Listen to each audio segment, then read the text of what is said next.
What's up, everyone? Welcome back to another episode of Outside Interference with me, the RRBG, and the return of the inappropriate one, Mr. Earl Skakel. How are you, brother? Good. It's a busy weekend of wrestling, a Rampage Collision, a pay-per-view. Yes, at least Sad day today 17. with Sid moving. Yeah, go ahead. No. I mean, I just did a video about him like 3 days ago. Mr. Sid, how do you say that last name? Ironic in that regard. Eudy? Eudy. Yeah. Yes, Mr. Psycho Sid, Sid Justice, Sid Psycho Sid Vicious. So many names, but we lost Sid, another legend gone. And he wasn't that old. Early 60s. 63, yeah. Seemingly in great shape.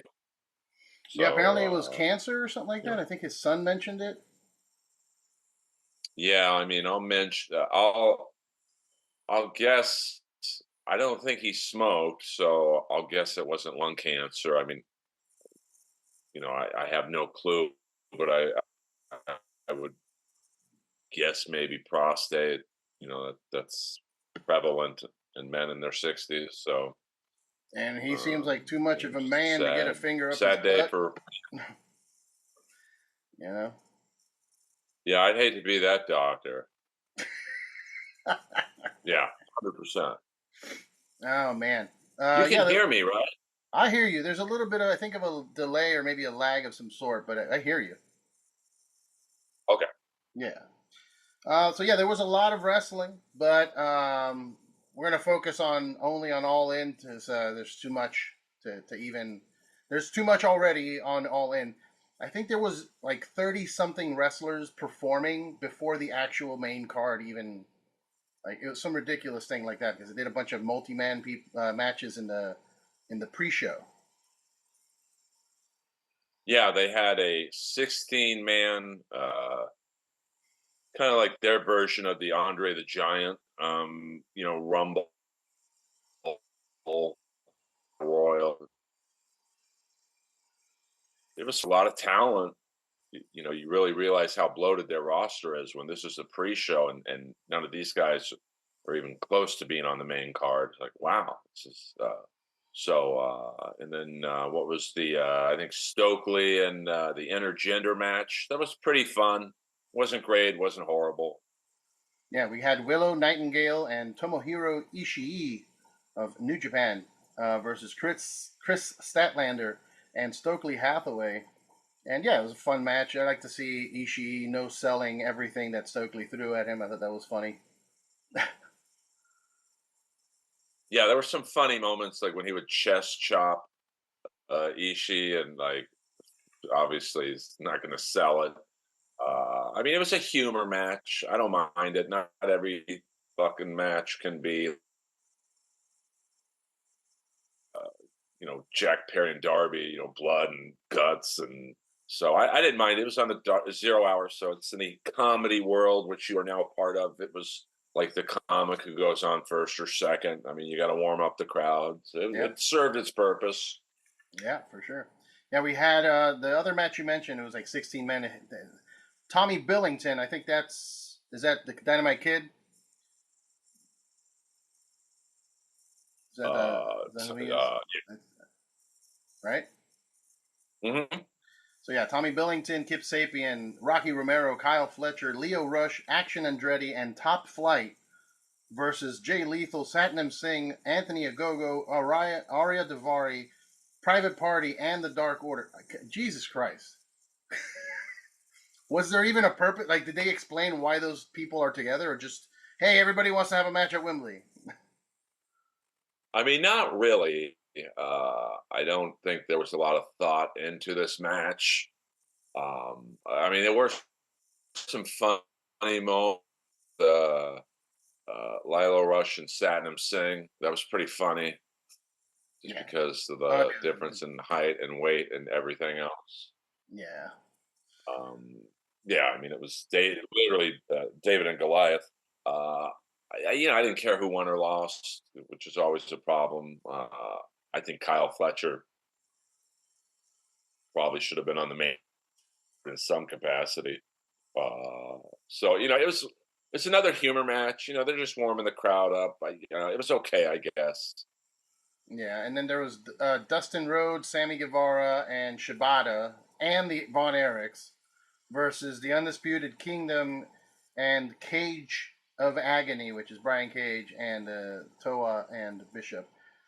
Another just mixed mishmash, and I don't even understand what's going on with Dustin Rhodes' current like trajectory. Like tagging with Sammy Guevara. I mean, I guess I don't know what's going on anymore. I've kind of I don't watch all of Dynamite and Collision and Rampage. I watched most of Dynamite and some of Collision and Rampage now. I mean, I would guess they're trying to get Sammy back in the mix in some capacity. I mean, it's cool to see the Von Erichs in there and Kevin. It's always fun to see him. I mean, I used to watch him on World Class Championship Wrestling Kamala. I mean, so that's how long he's been around. Yeah, he's been around for a while. But like you said, it was I don't know. It's just kind of a mishmash of, hey, we got to get these guys are here. We got to use them. Uh, so I mean, I don't really mind what goes on in 0 hour. I'm just there to watch. So I think there's a better way to do 0 hour than just basically all these jobbers. Doesn't really give you that much momentum going into the main card. You know what I mean? Oh yeah, I mean to fly all those guys out there. That I mean, like you said, the 16-man battle royal. This Cage of Agony match. That's probably another 10 dudes. That's 26 guys. The mixed gender match. Another, that's 30 people. Arguably, you probably could have probably had 10 of them. Because the Statlander match was basically for a stipulation for their next match. So I guess you could do that one, and then maybe I don't know, just have one battle royal type of match, and take out 6 guys. I mean, it's Tony Khan's money; he can do what he wants with it, I guess. Yeah, yeah. Well, before we get to the main card, I want to ask your thoughts on because you're more of an AEW guy. So 100%. as a fan, I want your take of Dustin Rhodes being like a double champ at this point in his career. Do you think that helps AEW? Does it feel good? Because I mean, I don't care either way, but it's supposed to be AEW is supposed to be this like fresh, let's get some new faces and new talent, and we've got a legend with holding 2 belts that belong to Ring of Honor. I don't know. Does that up the value of the belts? Does it hurt in any way for you? Yeah, I was saying he still wrestles fairly well for 55 and all the miles he has on his body and whatnot. But I would think Ring of Honor. You put a younger guy like, I mean, maybe even Hook, like who's not used on the main roster really, or someone like that where okay, this guy's young, he's got great potential, but he's just not. We got nothing for him outside of matches with Chris Jericho. But I wouldn't be against Ring of Honor if it builds up Sammy Guevara a little bit. Yeah, yeah. I mean, they should just restructure it, announce it as the developmental or whatever, and just make it that. I mean, I know it's a shame considering the history of Ring of Honor and the legacy of the titles and all that stuff, but I think at this point anything is better than whatever they've got going on, which I don't even know. It's hard to follow. Yeah, and the pay-per-views don't do well. The crowds are anemic. Yeah. So it's I don't know what the solution is there, but there's just too much wrestling. There's WWE, there's NXT, there's AEW, TNA, TNA, which I've started watching a little bit more. There's New Japan, which has a nice TV deal now in America with I think Axis. Yeah. And you've got the local stuff we go to, GCW, PWG, XPW, like they do draw decent crowds for that. So I don't know what the answer for Ring of Honor is. It's already been so much that I don't know what it's like. I was talking with someone today about Wardlow, and it's kind of a similar, like, you've watered down the Ring of Honor name, like you messed up Wardlow 3 different times. I don't know how, I would tell Wardlow to go to WWE. I don't know how you rehab him in AEW. It's just his character's been just destroyed. So same thing with Ring of Honor. I don't know what the solution is. Yeah. Speaking of Wardlow, so many people on this card. I didn't see him at all. Is he injured? I don't think was kind of in the Kingdom and the Devil's Henchman, in the Devil storyline, but and then he came out like maybe 50% of the time with those guys, and now I noticed that they've totally abandoned that group, and it's just Roderick Strong in the Kingdom. Adam Cole's nowhere to be found. Wardlow's nowhere to be found. I am wearing a Roderick Strong T-shirt, by the way. Oh, nice. So I'm sending in an audition tape to play Roderick Strong's dad, but it'd be so funny if I'm just stumbling around backstage going, Roderick! I'm like his stage dad. Because we do kind of look alike, but that's another thing. Like those guys, the Kingdom, are Ring of Honor tag champs, but like you could put a gun to my head, I couldn't tell you who they beat for the titles. So it's just like, that's why I think Collision should be a separate show. Wasn't it? Was it Adam Cole and MJF, or no? Did they win that match? I don't even remember. I don't. Oh yeah, maybe it was that. I think they won it when they were the masked, the Devil's mask, the Devil mask. Yeah.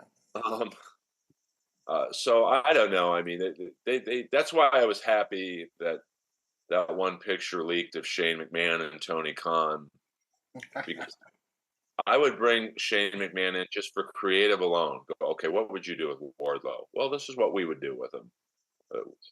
How would you rehab the storyline of the Devil? Oh, this is what we would do. That's, it would be exciting to see him on camera, but like that's, I think, his biggest value would be, Tony Khan respects him, so he would listen to him. And so if they ever do bring in Shane McMahon, I hope it's behind the scenes more than, they're going to put him up in front of the camera. Well, yeah, but I'd rather they need talk instead of trying to like wrestle fucking Ospreay or something, I wouldn't mind a one-off with either MJF. To me, it was the perfect way to bring him in was last night. This is your big WrestleMania, man. You got to have these oh my god moments, and they just didn't. Ricochet was kind of cool. I knew it was coming. Jamie Hayter walking out like a looking version of Becky Lynch. Like I don't know if that was a tribute or like some weird mocking of Becky Lynch. I found it weird that they needed that. Oh my god! Did you? Yeah, I found it weird that they brought her back during the pre-show. Like that was way to fumble that return. Yeah, yeah, I would not have done that. Because you got Soraya's a huge star in the UK still, so definitely, I would have put that segment first on the main card. You have her walk out. She does that great speech. I won this thing last year. Now I'm not even on. I don't even have a match. And if there's anyone behind the curtain wants to come out and like whatever, and then Hater comes out, a big huge pop, and I don't under. And my one buddy was like, well, that's for the people who didn't buy the pay-per-view yet. That's for them to go, oh, we should pay for the pay-per-view. I kind of get what he was saying, but I still would not have. That was, there weren't a lot of oh my god moments. That was one of them, and a lot of people who don't watch Zero Hour didn't see it. Yeah, yeah. All right. So the main card started with again, like I said, I haven't been watching religiously like I used to. So I was kind of caught off guard when I saw Pac with the Blackpool Combat Club. But I guess it's because the rumors are swirling that the Lucha Brothers are coming to WWE. So they had to put Pac with someone, I guess. It's just kind of weird to me, like out of nowhere. He's with the Blackpool Combat Club now, I guess. Yeah, I mean that's the rumor on the street is the Lucha Brothers going to WWE. I mean, what can you do? I mean, the rumors of all the people AEW wants to sign. You got to let some people go. I mean, Ricochet is it's basically a trade. You get Ricochet, you get the Lucha Brothers. I think in some capacity we'll see MVP Bobby Lashley and Shelton Benjamin. I know they filed a trademark for the Hurt Syndicate, which probably means they're going to be using that name wherever they go next. Mm-hmm. So I thought that was it's a bummer that you're losing the Lucha Brothers, but I mean, I do like the trios division in AEW, but they've also kind of ruined the tag team division because I don't know. I mean, they don't really they put all their focus with the trios division, so the tag team division's been neglected so much that I don't know. Although they had a good match last night with FTR and the Acclaimed and the Bucks, but you know, name me a fourth tag team. Maybe Private Party. Yeah, but they're all I like don't think paired up those with guys. third person. Like all of the tags are basically factions at this point. It's weird. I don't know. Yeah, I just, like I'd love to see two of the three of House of Black be a tag team, but I don't know what you do. I don't know what to do with the third. Like I mean, I'm a huge Buddy Matthews fan. I wouldn't mind seeing him go to singles, but I don't know that's because he's Oh, like Malachi should be the singles star. He should be a champ, a singles champ, and they should have Brody and Buddy just dominate the tag division. But they fumbled.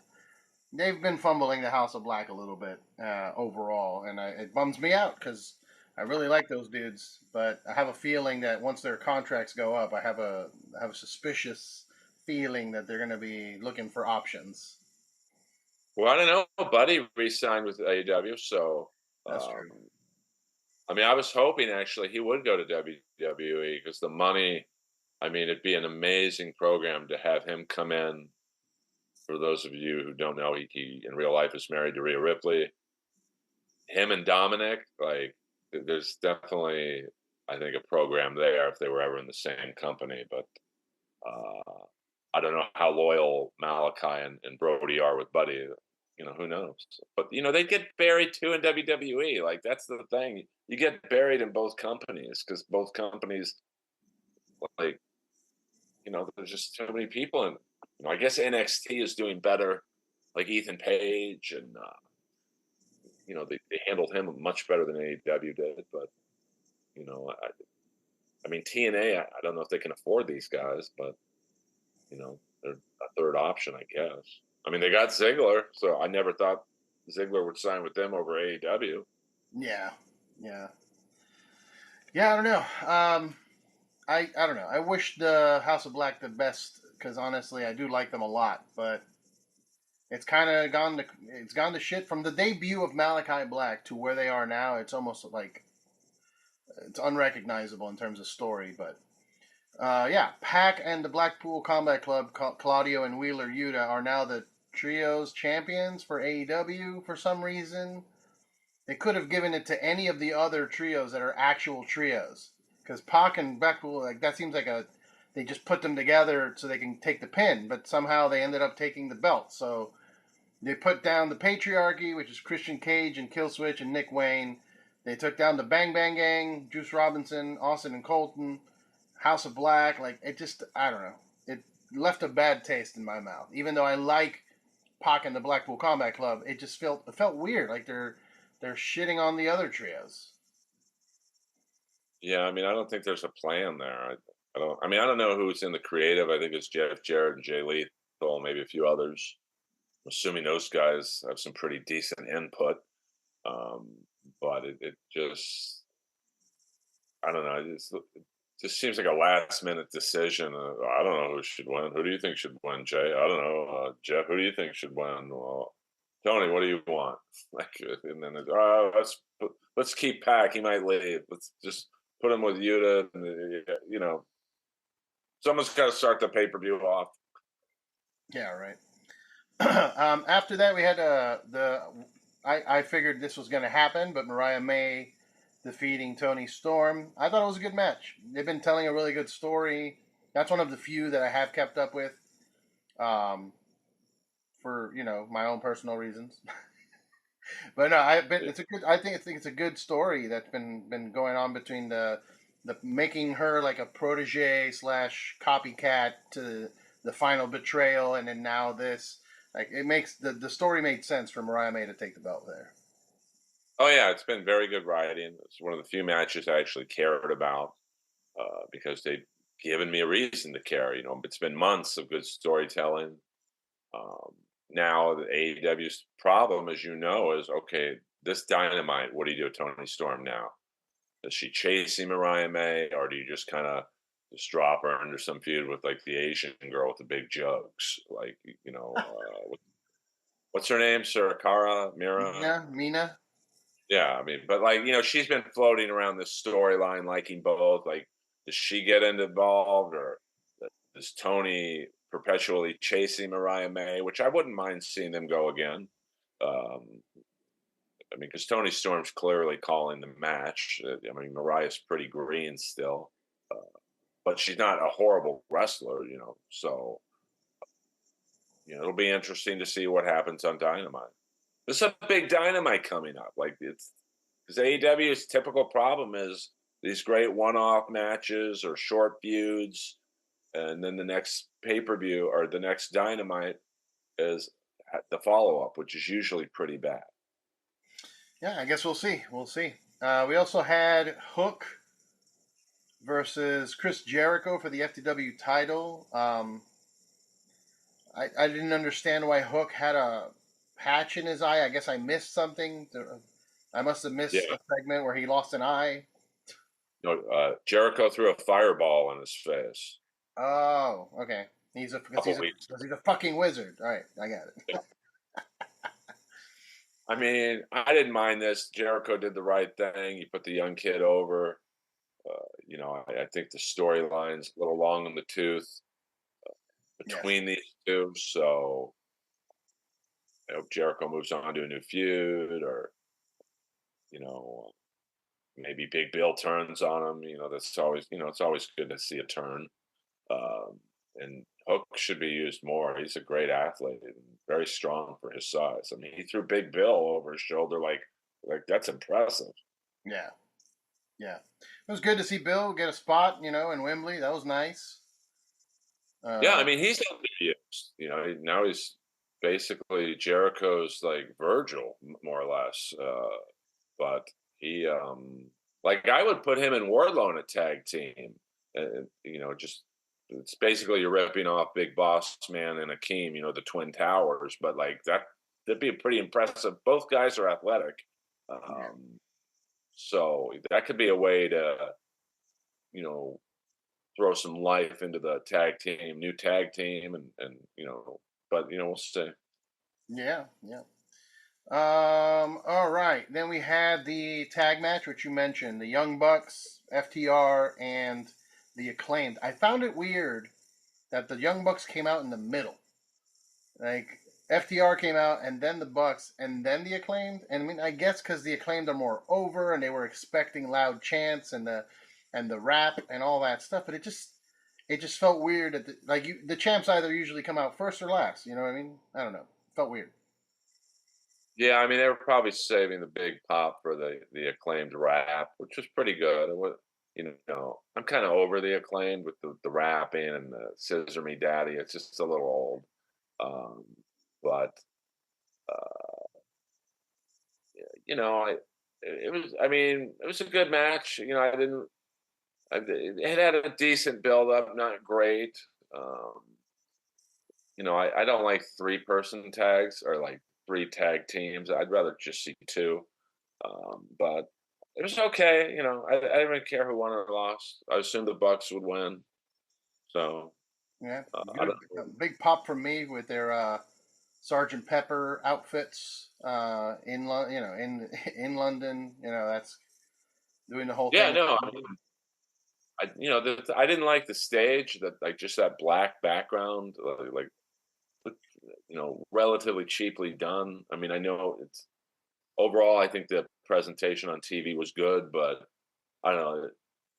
Like I've been to WrestleMania like 39 in SoFi Stadium. Like that's an impressive getup. Like every entrance is like a Kiss concert. Yeah, Um, so I thought, but that's why AEW is behind WWE. I mean, miles behind in production. But yeah, I mean, the match was okay. It didn't wasn't bad, wasn't good. It was just there. yeah, I agree. I thought it was fun just because those teams are fun always, but I am definitely over the Scissor Me Daddy and the Acclaimed. But it sucks because they're still way over. The crowd loves them, so it's not going to go anywhere as long as the crowd's still cheering. Um, but But yeah, that was huh? a weird crowd though last night. Like Big Bill was really over last night. Like Yeah. for some reason, I mean, he's great, but I mean, like he never really seems to get a lot of love from the American audiences. But that crowd kept going, Bill, Bill. Like it was like, oh wow, he's really over in the UK. And then they were pretty hot crowd. I thought they were the only match where I thought they were. We'll talk about when we get to the match was Mercedes and Britt. They're pretty silent for that one.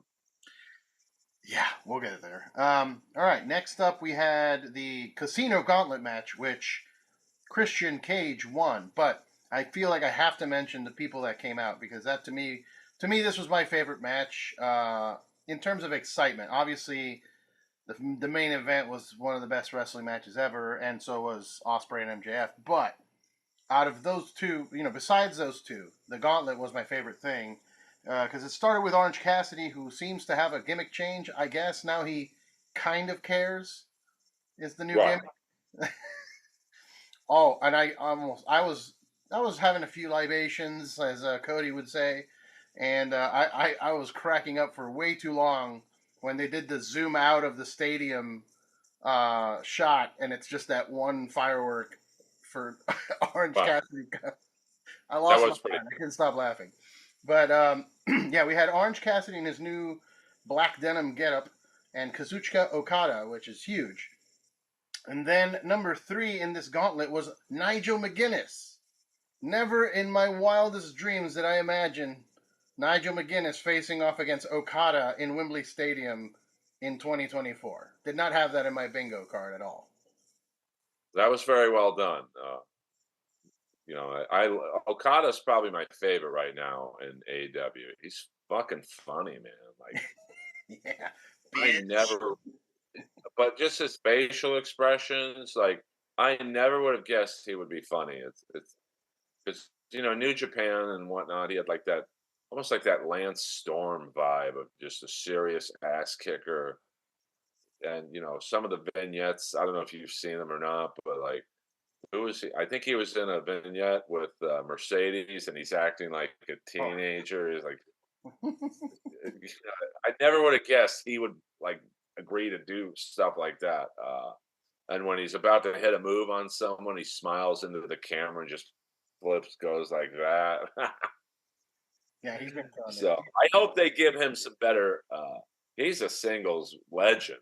Like he's got to be involved in the title picture, man. Like I don't want to say he's wasting away with the Bucks and Jack Perry, who I love as a heel as well, but like I want to see Okada against Ospreay or MJF. I know MJF cut some promos on Okada's body a couple weeks ago, so I don't know if that was something to look forward to, but he's in his prime, man. Utilize it. Yeah, I mean, he has a singles championship, but he's just not. I mean, I know he's had a couple singles matches here or there on Dynamite and stuff, but yeah, they're not doing much with him, which is a bummer. But yeah, he's been hilarious. The whole like pushing the wrong button gimmick was hilarious. But after Nigel came out, Kyle O'Reilly came out. Zack Sabre Jr., which is another crazy moment. Him facing off against Nigel after winning the G1 Climax, which was, by the way, shout out to Zack Sabre Jr. I know he's not watching this, but dude, crazy that he won that. Roderick Strong, Mark Briscoe, Hangman Adam Page, Jeff Jarrett, and then the debut of Ricochet, which it was expected, but I still popped when I saw the sign. I'm like, oh shit, they did it. You never know. They still got his girl over there, so they could have offered him some more money or something. I don't know. And then Christian Cage and Luchasaurus was the last two. I mean, I would have put Ricochet last just to build up the momentum of maybe like you just said, maybe he's not coming. I mean, it's not a deal breaker, but I mean, someone put a meme of him in 45 seconds. In his first 45 seconds in AEW, he hit 3 complex moves. Yeah. So, I would have had him come out last just for the dramatic build up. But I mean, he's definitely a welcomed addition. I would keep him away from the mic. Yeah. He's just not good on. I mean, he's just not good on it. Like Yeah. it's you either are or you're not. It's just natural. Mercedes, great wrestler, but horrific on the mic. Yeah. But she is getting better. I don't know if she has a writer helping her or, she plays a great bitch. Yeah. So I would stick Ricochet with I don't know, either Stokely or Prince Nana, someone that can just do the talking for him. So it'll be interesting. I mean, him and Ospreay is a great matchup. Start him off with a few like Commander and some of those. Who's the guy who comes out in the mask? He's kind of newer to AEW. It almost looks like a Boba Fett mask. Hologram. Yeah, I mean, him and Hologram would be. I don't. It can be like a one-off, match, just to build up Ricochet's name to people who don't know him in AEW. I mean, that'd be an insane match. So, be interesting to see what they do with him. Yeah, I mean, I saw an article online which kind of made me think. I still think he'll do really well, but it was a good point, which is that one of the reasons Ricochet was doing well in WWE is because he was doing stuff that 80% of the roster wasn't doing. But now it's flipped in AEW where 80% of the roster is doing pretty much the same moveset as Ricochet. Everybody's high flying, fast moving, crazy, innovative. So I wonder if this will affect him negatively and not shine as much as he did. But I don't know. I still think he'll do great. It's just I thought it was just an interesting point to think of that. Like, yeah, that could be true. Well, I mean, I think it helps that Ospreay was his #1 champion, getting him into AEW.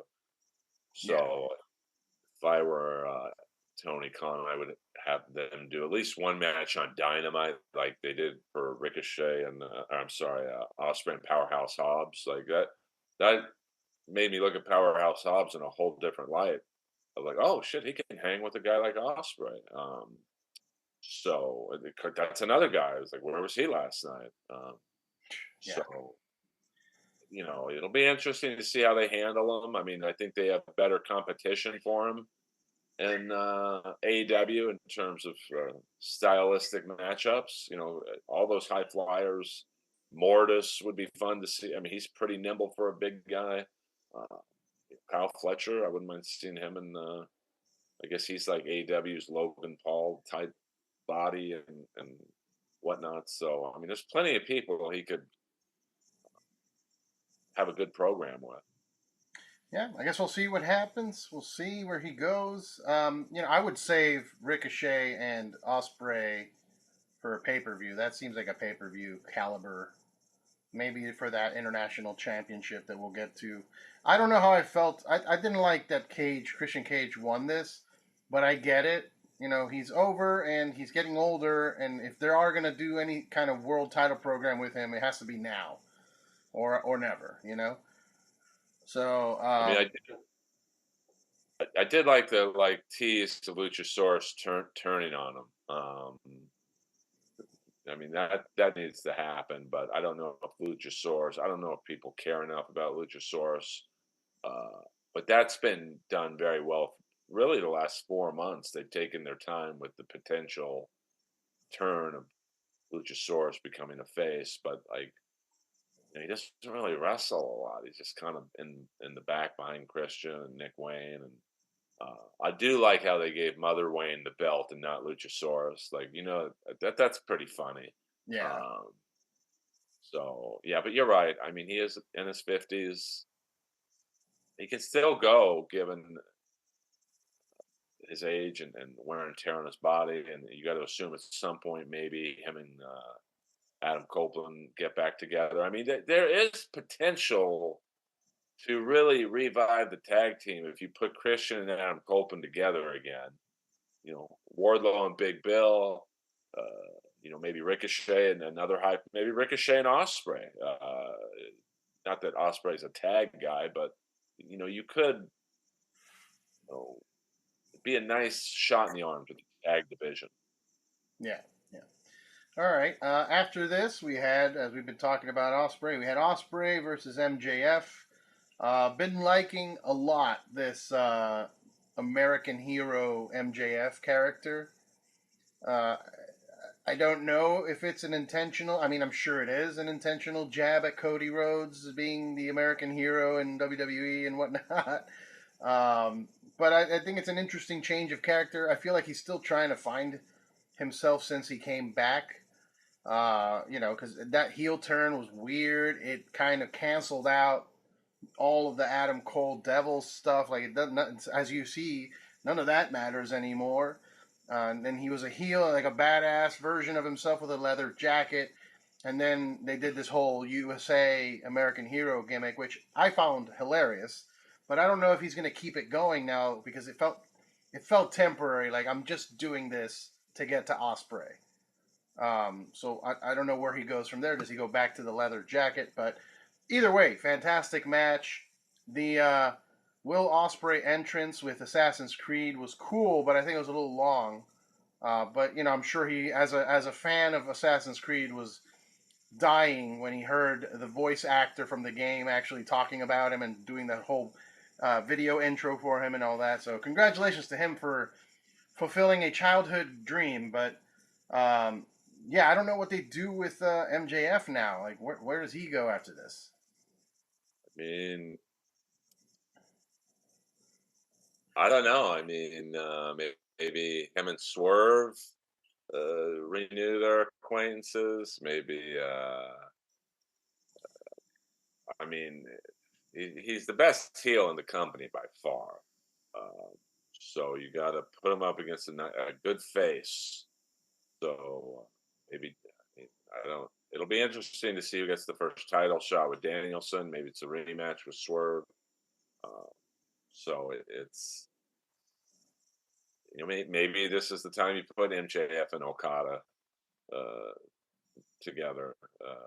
I can't imagine them having a bad match. And who knows when Omega's coming back? Uh, you know, I thought he might pop in at some point, not to wrestle, but because a couple months ago they were kind of teasing. At least I think they were teasing Omega and Okada because it was basically they did some promo where they were erasing Omega's history from the Elite and kind of putting in Okada in this place. So that they could just rerun their New Japan matches because a lot of people didn't see those. So I don't know what his medical status is, and maybe who knows when MVP, Lashley, or Benjamin are coming in, if they are at all. But, I mean, MJF seems to be able to have a good match with anybody. So, Yeah, I agree, and I'm sure he'll figure out some kind of way to reinvent himself now. But um, I thought it was a fantastic match. That Tiger Driver was so ridiculous. That's what the Tiger Driver, right? I think that's what it was called. I have a feeling MJF will probably rebrand again, find a new way, because people were talking shit that when he came back with the leather jacket, that he was like reusing a lot of the old MJF quotes and whatnot. But he turned that around quick when he became the American hero. And shout out to him for doing that, going to Mexico and just being a complete asshole over there. So we'll see. We'll see what happens moving on with MJF. And then after that, like you said, the very, very quiet match between Mercedes Moné and Britt Baker. I'm going to be honest with you, I missed most of it. I went outside to smoke. I took a pee break. I don't like Mercedes Moné at all. Like I don't like her in ring. I don't like her on the mic. I'm not sold on her at all. I mean, that little dance makes me want to gag. That freaking little dance. I can't. So yeah, I don't know. I didn't really watch most of this. Mercedes Moné wins. I guess Britt Baker's in trouble with. She got in trouble with MJF, or those were just rumors. But I don't know what's going on. That it was a pretty decisive match, from what I understand. I mean, I watched. I'll give both girls credit. I mean, they had to follow MJF and Ospreay, which, I mean, someone's got to do it. I don't know. I might have put the Casino Gauntlet match after MJF and Ospreay just as like a palate cleanser, uh, and then the women's match. But you could tell they both knew. Okay, the crowd's pretty dead. They got me into the match. You could tell both girls were giving a good effort to like get it going. I mean, I was kind of hoping Camille would be a little more involved because I'm not very familiar with her, and like my one buddy Jordan, he's telling me, dude, she's like Rob Van Dam meets China. Like she can do these crazy moves and kicks, and I saw that a little bit. I think on Dynamite, where oh man, she just did a pretty athletic move. Uh, so I was hoping maybe she'd turn on Mercedes or to give that match something of a juice enhancer. But that was probably the most disappointing match of the night. I wouldn't say it was a bomb, but and maybe if it was placed a little differently, um, I I think that it's tough because someone has to follow. Unless Osprey and MJF was the main event, which it wasn't going to be because of Swerve and Danielson. Like they were not helped by their spot on the card. Um, but Mercedes is she's making a lot of money, and I do think she's getting better on the mic. I mean, she's getting more comfortable.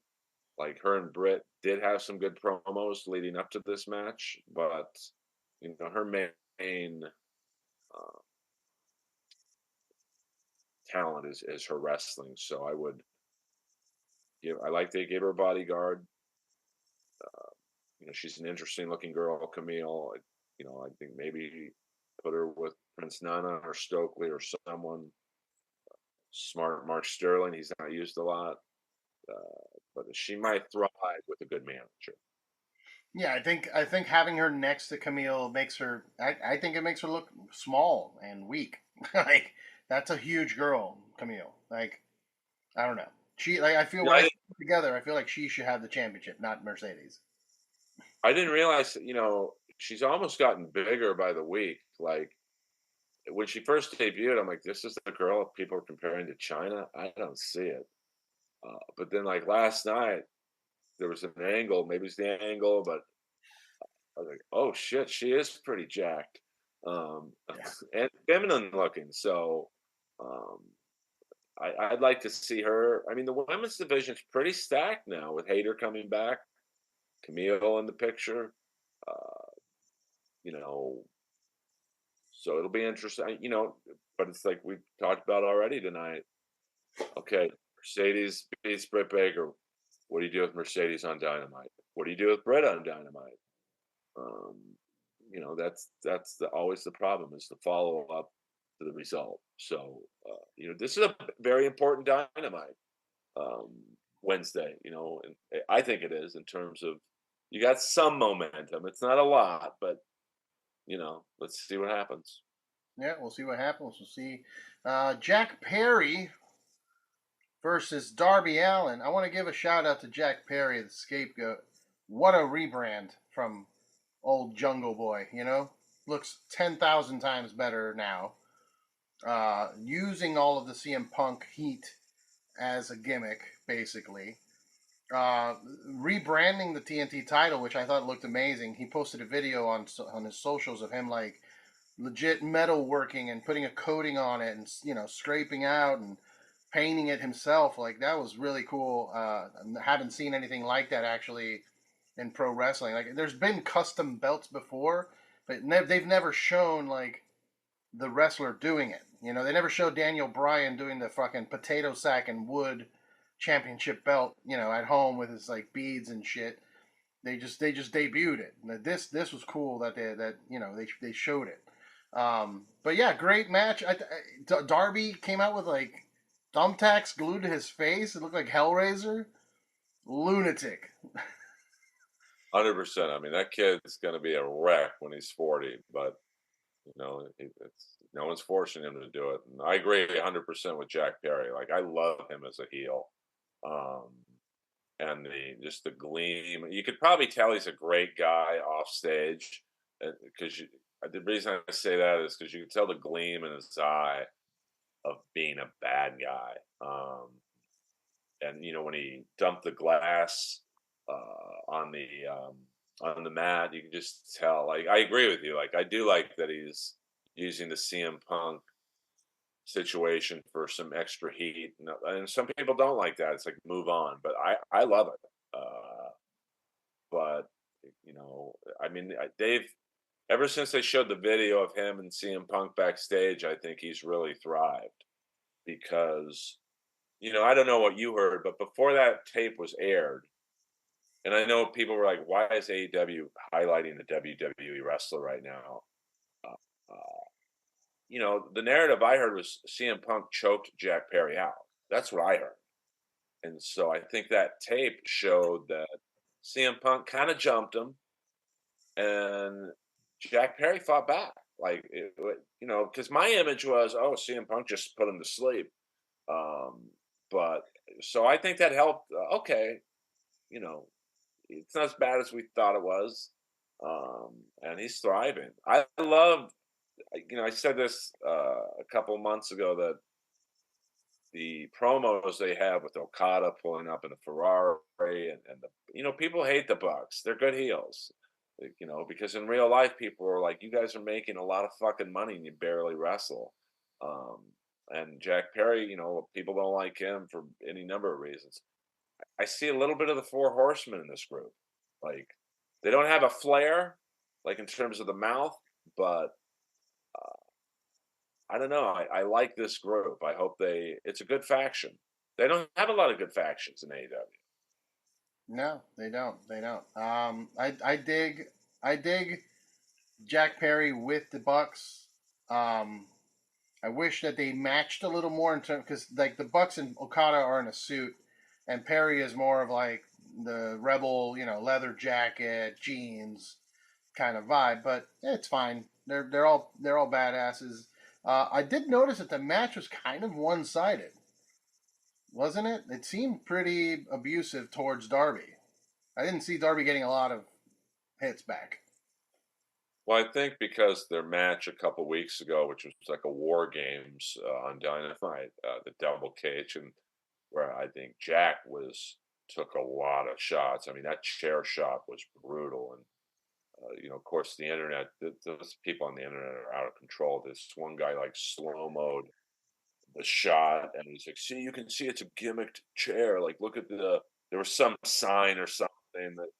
And it's like I don't care if that chair was softened. That was a chair shot of The Rock against Mick Foley type. That shit hurt. So I think this is maybe retribution for that. I wasn't necessarily a fan of Sting coming out. I mean, I get it, but to me, this could have been this was another area where you could have brought Shane in. Um, that would have been a huge pop. I mean, that would have been a bigger pop than Sting coming out. I mean, I get Sting and Darby have their thing, and I'm sure Sting was paid handsomely to fly over to London and just walk out. But it's still APB really lacked that. Oh my God, did you see this? That was an opportunity where you could have plugged in Shane, and someone said, "Dude, that makes no sense." But you make it make sense. Like it's not that hard. Wrestling is not that hard to write. Yeah, yeah. And then finally, the main event: Bryan Danielson, the American Dragon, versus Swerve Strickland for the title. They did a great job building up the potential that Bryan Danielson would retire.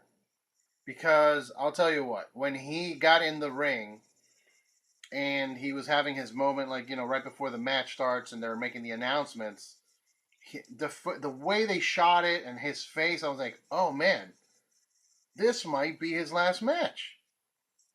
It could be because he's all injured, he's old, he's talked about retiring. His kids and all that. I'm like, this could be the last time we see him. They actually did a good job of convincing me of that. And then at the end, he took the belt.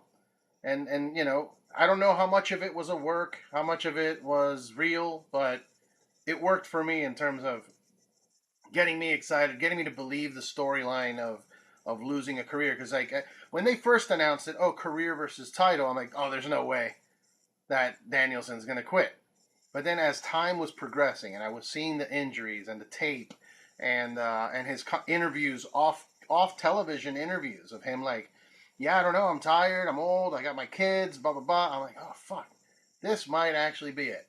And no, now he's a champ. We'll see. I know that he's has spoken out loud about not wanting the championship, wanting to just put over other people. But I mean, what better way to put over other people than to give some prestige to that title by having you hold it for a while and then passing it along to someone new talent that you think is worth taking the belt from you? I mean, I love Swerve as champ. I think he's a great champ. It just doesn't make a lot of. I mean, I get what you're saying, and he's obviously a legend, so it's never a bad thing when a legend wins the strap. But I would have some. I mean, I hope Swerve gets the belt back in some capacity. I just think and it's a great look to have an African American champion. Like it is.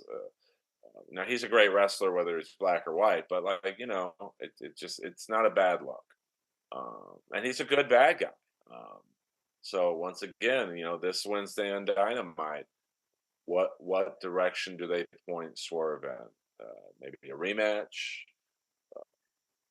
This is always. I hate to keep repeating myself, but we've been saying this shit since the Comedy Store Wrestling podcast. The AEW's biggest problem is the storytelling, and you told a great story, like the vignettes with Danielson and Jeff Jarrett.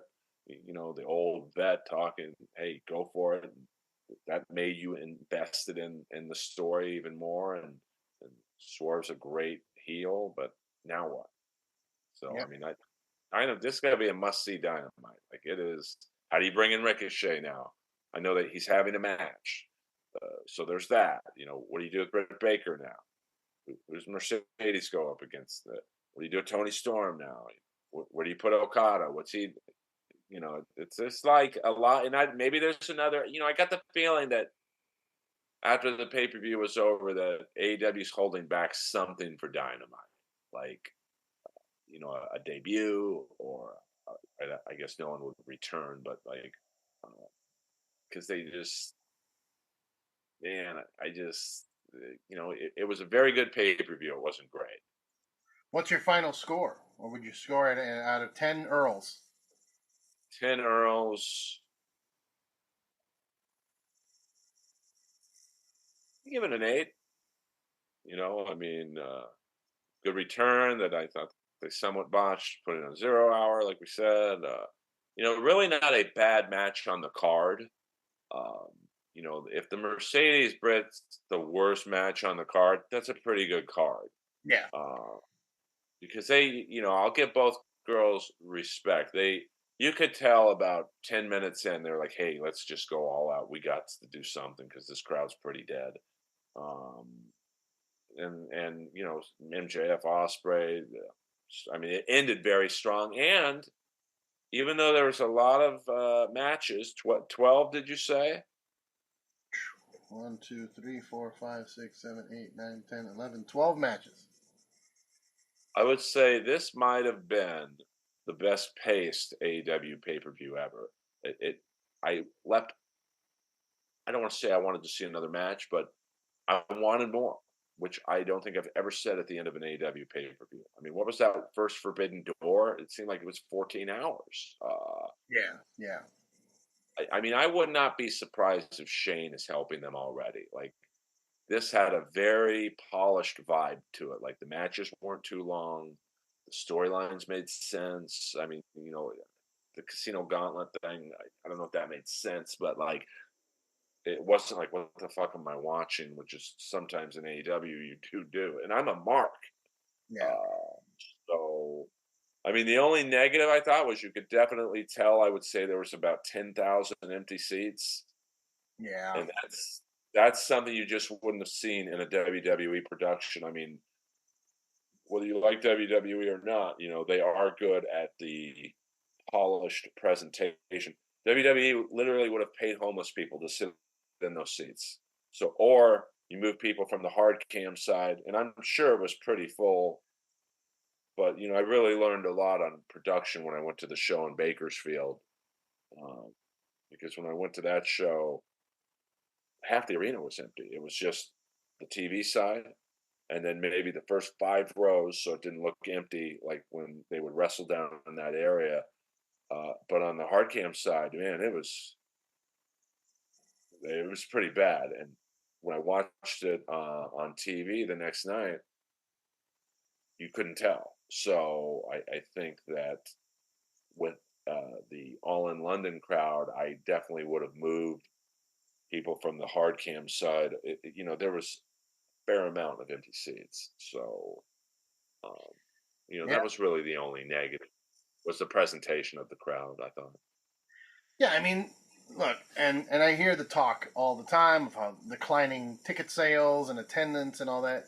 I still think it was a very impressive amount of people in London. Sure. That there's a lot of people. It wasn't full to capacity, sure, but there's a lot of people. I am not so doom and gloom on AEW. I have been kind of, like I told you, not watching as religiously anymore. And to be honest, it has a lot to do with WWE. Their programming has gotten a lot better for me, and with Triple H running shit, it's exciting, and the stories are interesting to me. So I've been paying more attention to them. Um, but I still try and keep up because there's a lot of friends in AEW. There's a lot of really, really better wrestlers, actually, better wrestlers than WWE. WWE has good stories and presentation, but there are better wrestlers in AEW. Um, I would give it, like you said, an 8 out of 10. I thought that was, pretty. It was a solid pay per view, and I appreciate the early morning pay per views. I know I've said that before, but it was nice to just get up, have a cup of coffee, and watch the pay per view. Um, Before we go, if you, I know we kind of sped through it because we were having technical difficulties here, but if you want to talk about Sid, some final words to our departed Sid. Look at that, perfect.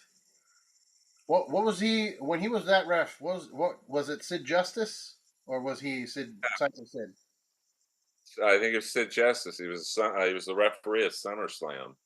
Ah, Uh, I mean, I'm old enough to remember him in the '80s. Like, he should have been bigger. Like, not physically, but like he the perfect look. I mean, for the mid '80s to the mid '90s, his biggest drawback was his promo ability. But to me, it almost enhanced this character of being unhinged. You know, he botches words sometimes, and of course, there's the famous one where he's talking about Nash. He was supposed to say, "You're not half the man I am," but he somehow twisted and saying, "I don't have half the brain you have." Like it was pretty, like, oh boy, man. But it added to his character of being like, this guy's legit nuts. Yeah. Uh, and you know, he was even good in ECW. You know, how he's not in the Hall of Fame. I mean, I think he's WWE champ, WCW champ, uh, great tag team, and I think it might have been NWA. I might be off on the organization, but with Danny Spivey, the Skyscrapers, of course, one of the great. It's not a botchamania clip, but if you look up Skyscrapers jobber match, there was a jobber who they were in this guy's hometown, and he was no selling Sid like crazy, like it. And you could hear the mics picking up Teddy Long, who was managing the Skyscrapers, going, "Beat the shit out of this guy, fuck this guy." And so Danny Spivey, who was a big, big dude, not quite as big as Sid, but up there, they start shooting on this guy. I mean, you could tell, like, they're giving him full on body shots. And apparently it got worse backstage, but, um, you know, just he had everything. I'm not sure why he wasn't a little bigger. You know, he was bigger than Hogan size wise. He was bigger than Warrior, you know, bigger than Rude, Macho Man. But, you know, I'll give him the respect. I don't think he really liked wrestling. I think, you know, him and Warrior were the two guys who were like, hey, we're in this for the money. Um, you know, I mean, Sid literally missed pay-per-views because he was such a softball freak. Um, like, you got to respect that. Like, the guy's like, you know, pay me or I'm going to go play softball. Uh, and he was pretty good, but like, just it's always sad. I mean, these guys go at such frequency now. You know, I don't even get sad anymore. But I welled up a little bit this morning. Of course, everyone. I thought a family member died. I probably woke up to 30 messages. Sorry, bro, to be the bearer of bad news. I'm like, oh man, my brother died. Or Huh. someone close to me, and you know, just a. I mean, if you go back and today, I think is the anniversary of the Shockmaster debut. Oh, Um, wow. which, if you watch that, Sid is the only one who stayed in character. Like, I think Stevie Ray's laughing. Uh, Booker T, you can hear him on the hot mic going, "Oh my god!" Uh, and Sting and Davey Boy Smith are kind of lost. You could tell they're panicked. They were pretty green at that time, and Flair just left. Flair just literally walked off with the girl. Um, and Sid was like the only one who stayed in full gimmick, and so you know, he was one of my favorites. You know, and his shoot videos. There's a lot of them on YouTube. He kept it real. You know, and even Flair said something nice about him today, and we all know that him and Flair just didn't get along. And of course, uh, you know, his first promo as a Four Horsemen, he was kind of hamstrung because he had to cut a promo on RoboCop. Yeah. So, um, you know, not exactly a great. You know, it's the funniest promo. I think I talked about it on the store podcast with Brandon Cutler. To go, dude, you gotta see this promo where go watch it, dude, because you know Sid goes, RoboCop, I'm 6'9", 320 pounds. I am the real Man of Steel and the NWA, and you better learn to like it. And then about 2 minutes later, Flair, who's coked to the gills, is like, this man is 6'11", 350 pounds. He's like increasing his height and weight, and you could see a panicked look in Sid's face of, oh fuck, what do I do? Like, uh, so, and then who was Barry Windham's completely blasted to, you know, laughing like some maniacal Bond villain. So Sid was in some great promos, and can't. I'm just he's got a family and sons, and of course a last thing I'll say is I'm a fan of the TV show Big Brother, and his son Frank, maybe about 5-6 years ago, was on it, and so it was. He looked just like him too. I mean, not quite as big, but so rest in peace, Sid. Hope you get in the Hall of Fame now. Yeah, I It's a think that's shame we kind of a won't be. given at this point now. That I'm pretty sure this year they'll throw him in post mortem.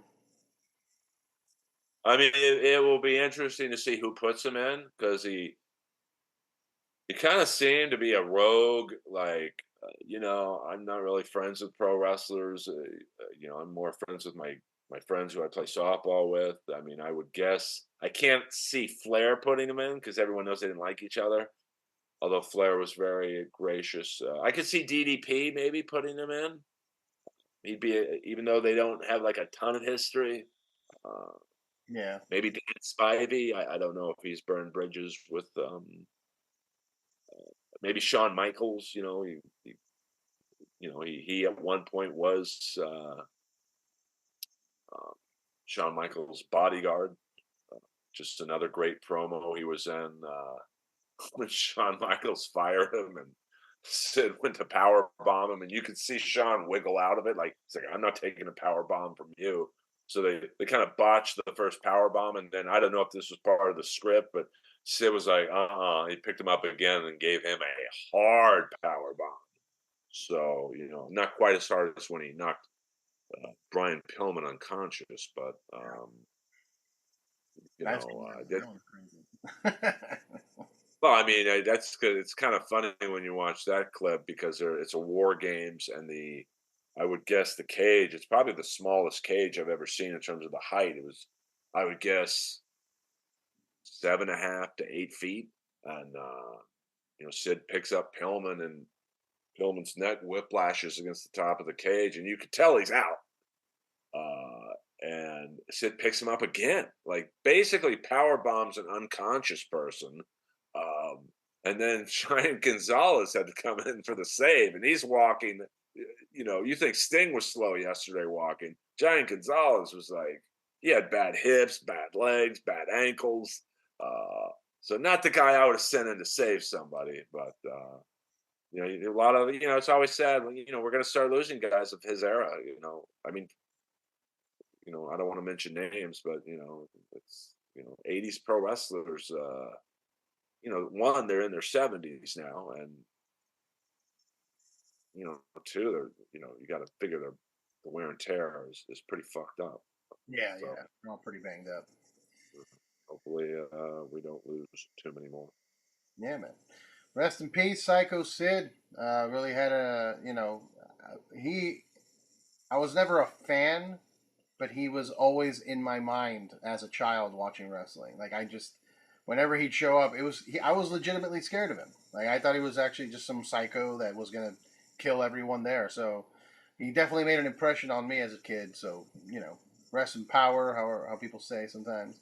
But yeah, dude, thank you so much for talking some AEW with me. It's been a while. I mean, I haven't talked to you since Japan, even since I went to Japan.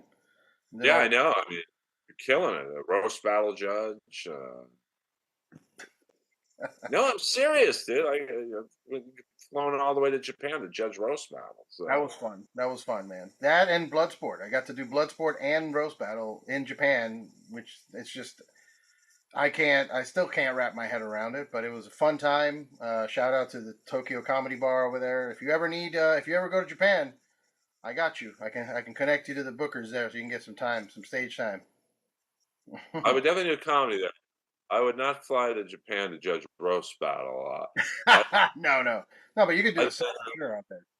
they would probably love to have me do that, but I won't walk a mile from my house to judge roast battle. I'm not getting on a 17-hour plane ride to.